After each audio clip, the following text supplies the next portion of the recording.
जानते हो आज मसीहत कैसी हो गई है? खुले सांड की तरह ऐसी हो गई है मसीहत, ऐसी हो गई है मसीहत। इसका मतलब क्या है पास्टर डैनियल? अभी बताता हूं। न्यायों की पुस्तक उसका 21 का 5, उन दिनों में इस्राएलियों का कोई राजा ना था जिसको जो ठीक सूझ पड़ता था वही करता था, जिसको कहते हैं अपने मनमानी का सेवक, अपने मनमानी की सेविकाई, फिर अपने मनमानी का प्रचारक और अपने मनमानी की डॉक्ट्रिन्स। इसको कहते हैं खुला सांड, इसको कहते हैं खुला सांड। ये देख लो आप, मैं रख रहा हूं कुछ सेकंड तक इसको, मैं चाहता हूं कि आपके दिमाग में अच्छे से जाए। या यूट्यूब पे कितने लोग हैं? या ग्लोरी टू गॉड। कैसे पॉसिबल है? और यही हुआ था इजरायलियों में, जिसको जैसा लगता था वैसे चल रहे। मसीहा का मसीह समाज है, आपके बाप का नहीं। मैं फिर कहता हूं, चर्च तुम्हारा नहीं है, चर्च परमेश्वर का है। तुम चर्च पे अपनी बॉसगिरी नहीं कर सकते। मैं उसको भी रखूंगा, अपने मनमानी का सेवक, अपने मनमानी की सेविकाएं, अपने मनमानी का प्रचारक और अपने मनमानी की डॉक्ट्रिन्स बनाते हैं। जैसा जिसको लगता है वैसा कर रहे हैं। तेल से प्रार्थना कर देंगे, कहते हैं बाइबल में लिखा है तेल, कॉन्टेक्स्ट अलग है, लेकिन तेल की बोतल बिक रही है, घंटों बिक रही है और लगातार बिक रही है और करोड़ों कमा रहे हैं। मैं रख रहा हूं उसको भी, रख रहा हूं उसको। आज पूरी दुनिया में यीशु के नाम पर खूब पैसे कमाए जा रहे हैं, यीशु के नाम पे खूब पैसे कमाए जा रहे हैं। जिसको एक वक्त था चर्च कहते थे, जहां मन बदलते थे, जहां पापी उद्धार पाते थे, जहां जिंदगी मिलती थी, वही चर्च की बिल्डिंग आज कमर्शियल बन गई है, कमर्शियलाइज कर दिया गया है, जिसमें पैसे छप रहे हैं, जिसमें पैसे मिलते हैं। यीशु का नाम लो, पैसे आते हैं। ये चल रहा है आज। तो पास्टर डैनियल आप क्या कह रहे हैं? मसीहा का प्रचार, मसीह का समाज, मैं उसकी बात कर रहा हूं, मैं उसकी बात कर रहा हूं। ऐसा लिखा है, देख लीजिए। प्रार्थना का अलग रेट है, प्रचार का अलग रेट है, वर्शिप का अलग रेट है, म्यूजिशियंस का अलग रेट है। आज सब कुछ बिक रहा है, आज सब कुछ बिक रहा है। प्रचारक कहता है मैं आऊंगा, मेरा इतना रेट है।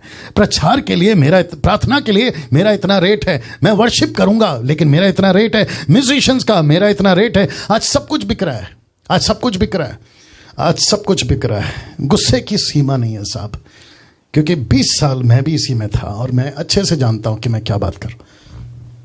जो मुझे जानते हैं उनको पता है कि मैं क्या बात कर रहा हूं, उनको पता है कि मैं क्या बात कर रहा हूं। वो चाहे मुंबई के लोग हों, इस कैटेगरी में पूना के, नागपुर के, पंजाब के, गुजरात के, आंध्रा के, कर्नाटका के, चेन्नई के, आप जहां से जहां तक को मैं जानता हूं, मैं सबकी बात कर रहा हूं। इन सब का रेट लगता है, इन सब का रेट लगता है। अब इसको देखो, आपको या फिर हमें बाइबल दी गई मसीह समाज को तैयार करने, ना कि पैसा कमाने। आप देख लीजिए, यीशु ने पवित्र शास्त्र मेरे हाथ में, आपके हाथ में इसीलिए दी गई ताकि हम मसीह समाज को तैयार करें। इस बाइबल से पैसे कमाने के लिए नहीं, इस बाइबल से पैसे कमाने के लिए नहीं। एक और वचन पढ़ना, गलतियों 6:6। किसी बहन ने पंजाब से मुझे कॉल किया था, नाम नहीं बताऊंगा। मैं उनको यह समझा रहा था क्योंकि उन्होंने प्रश्न पूछा मुझसे, मैं आपके बीच में रख रहा हूं। आइए बताता हूं क्या। गलतियों 6:6, the book of Galatians chapter 6 verse 6 है। देखो क्या लिखा है, जो वचन की शिक्षा पाता है वह सब अच्छी वस्तुओं में सिखाने वाले को भागी करे। इसको अभी फेसबुक लाके दे दो, या फिर जो पहला था। देखिए वचन क्या कहता है, सब अच्छी वस्तुओं में सिखाने वाले को भागी करे। तो एक विचित्र प्राणी, एक महामूर्ख आदमी कहता है कि देखो बहन, बाइबल कहती है कि परमेश्वर का वचन कहता है गलतियों 6:6 में कि तुम अच्छी वस्तुओं में सिखाने वाले को भागी करो। तो उसने इसका सहारा कैसे लिया पता है? पैसे कमाने का। मैंने उसको काउंसलिंग करी उस बहन को, और वो समझ गई। अगर शायद अभी देख रही है तो वो बात को समझ रही होगी, वो समझ रही होगी। मैं फिर कहता हूं, ऐसे किसी सेवक को, ऐसे किसी वर्शिपर को, ऐसे किसी पास्टर को, ऐसे किसी बिशप को, रेवरेंड को, अपोस्तल को, प्रॉफिट को, देसी हो विदेशी हो, अगर वो बाइबल को रखकर, यीशु को रखकर अगर पैसे कमाने आ रहा है, उसके मुंह पे दरवाजा बंद करो, बोलो नमस्ते, उसको बोलो नमस्ते, क्योंकि अब हम सब समझते हैं। मैं फिर कहता हूं, प्रार्थना के लिए रेट नहीं लगना चाहिए। कहते प्रार्थना करेंगे प्रभु के दास, आपके घर पे आ जाएंगे या आप उनके घर पे चले जाओ, लेकिन 10-20 हजार रुपए देना पड़ेगा। ऐसी प्रार्थना लूसीफर की है, परमेश्वर के कभी नहीं हो सकती।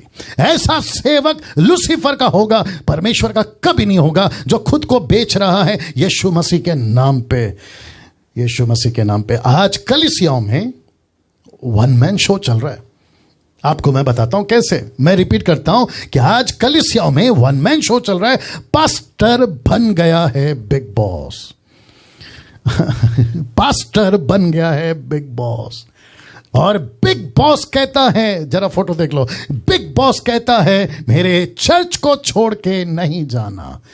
जिस चर्च में तुमको उद्धार मिला है वहीं पे बंधे रहो। मेरी कोशिश होती है कि मैं जिसके द्वारा मैसेज को कनेक्ट करवाऊं, जिसके चलते मैंने बनाया है, ये व्यक्ति है चर्च का मेंबर, जिसका उद्धार हुआ इसी चर्च में। ये यीशु का मेंबर है, ये यीशु का बेटा बेटी है, ये यीशु का सदस्य है, लेकिन इसको बांध के रखा है अपने चर्च में, जिसके चलते मैंने लिखा है कि पास्टर बन गया है बिग बॉस। और इस घर का बिग बॉस वो कहता है आज कलीसियाओं के लोग, देख लीजिएगा, आज कलीसिया के लोग कलीसियाओं के नियमों में बांधे हुए लोगों को कलीसियाओं के नियमों में बांध के रखें। कैसे, ये देख लीजिए, लिखा है अगर मेरे चर्च को छोड़कर गए तो तुम पर श्राप आएगा, और मेरे अधीन नहीं रहोगे तो तुम पर श्राप आएगा।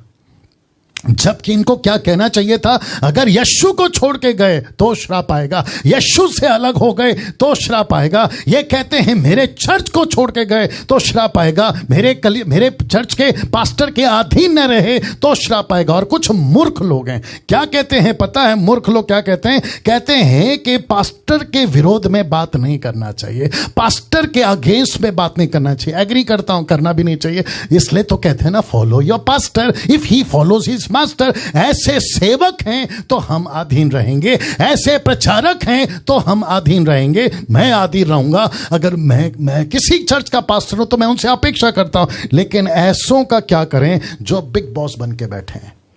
मेरा प्रश्न यह है, ऐसों का क्या करें? और ऐसों का क्या करें जो कलीसिया में बांध के रखते हैं? कहते मेरे चर्च को छोड़कर गए तो तुमको श्राप आएगा, मेरे अधीन नहीं रहोगे तो तुमको श्राप आएगा। मैं बहुत कुछ डाल सकता था। अब इसको देखिए, लूसीफर के शिक्षक को और लूसीफर के शिक्षाओं